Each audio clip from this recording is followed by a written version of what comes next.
Hey everyone, in our second video for the month of July, I'm going to be talking about skin health and some things that you can do to just benefit your skin in general. A lot of times our skin is stressed out and overused, right? We're very hard on our skin, and it is that barrier that's meant to protect us, to keep the bad things out and the good things in, like I said in the last video.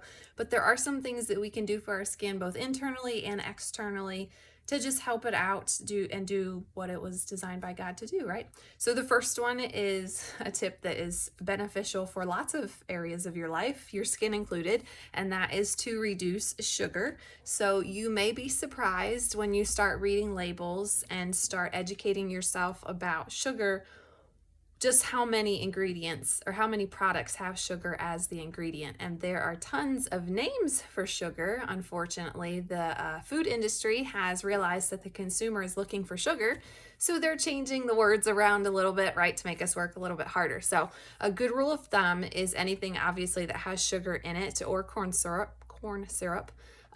You can also look for words that end in OSE, like glucose, that's a sugar, but there are dozens other names that are not easy to remember that way. So if you want the list that I have found of different names of sugar, just drop a little heart in the comments or send me a message and I can send that to you. There are tons and tons of names. The easiest way to avoid sugar is to either make your own things or to buy things that have all ingredients that you know what they are. So if you're buying potato chips, obviously potatoes are going to be an ingredient, probably salt. All the other things that are in there, though, you might not know. So make your own or buy as clean food as you possibly can. So food that you know what the ingredients are. So reduce sugar, avoid sugar. We get too much sugar in the average American diet. Another thing that's great for your skin is to eat fresh produce. Also good for other areas of your body, but it just helps your body and your skin stay healthy. You want fresh produce. You want to shop the perimeter of the grocery store, right? Things that expire. You also want to eat healthy fats. That is not an ice cream cone, like avocado and butter and nuts. Those are healthy fats. You want to make sure that you're getting protein. I think the rule of thumb is, no pun intended, the palm size of your hand. So this is how much protein you should be eating at a meal. So when you get like a huge steak, that's a little bit too much. Fermented foods are also good for your skin. That would be like sauerkraut or kimchi, something that has been fermented a little bit to help with your digestive system. It also helps your skin. And one thing that I learned probably 4 years ago, a lot of common deodorants, and I haven't looked recently because I use a different kind.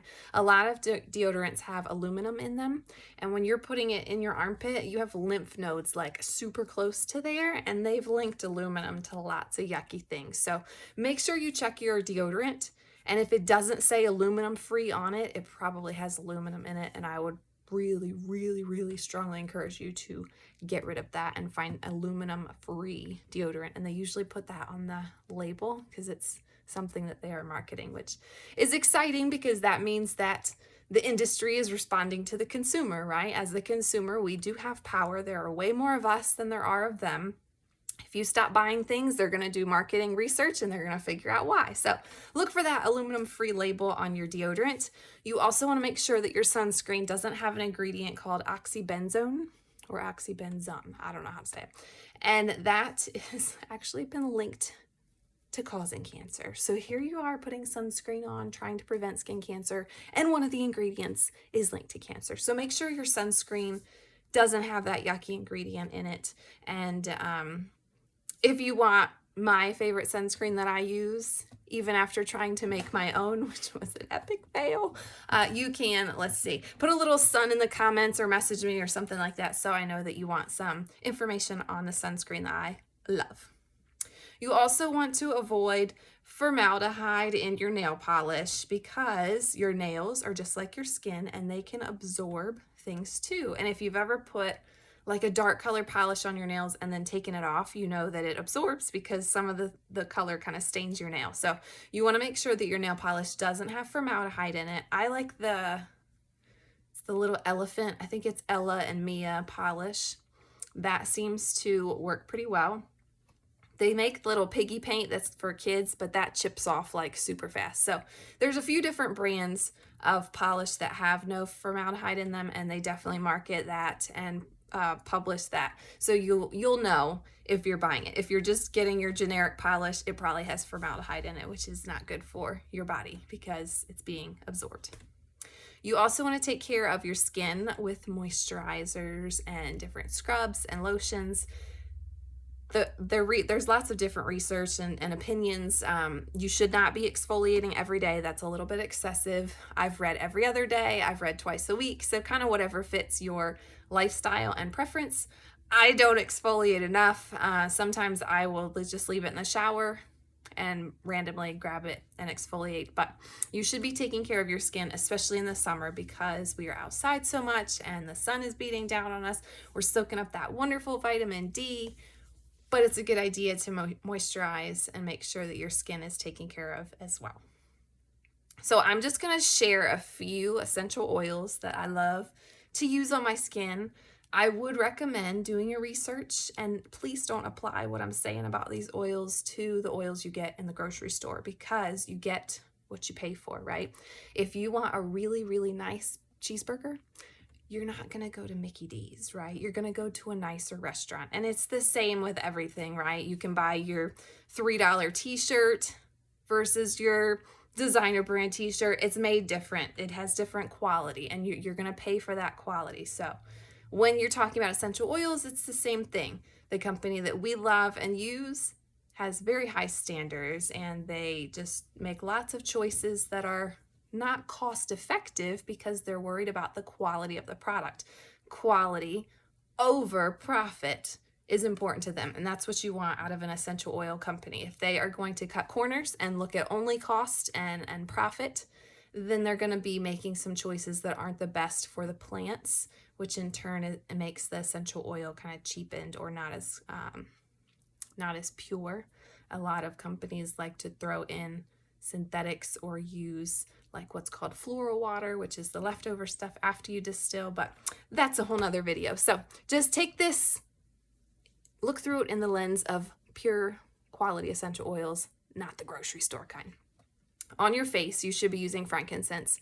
Frankincense is super wonderful because it helps to restore your DNA, and that's the little code inside all your cells. It helps with those fine lines in your face.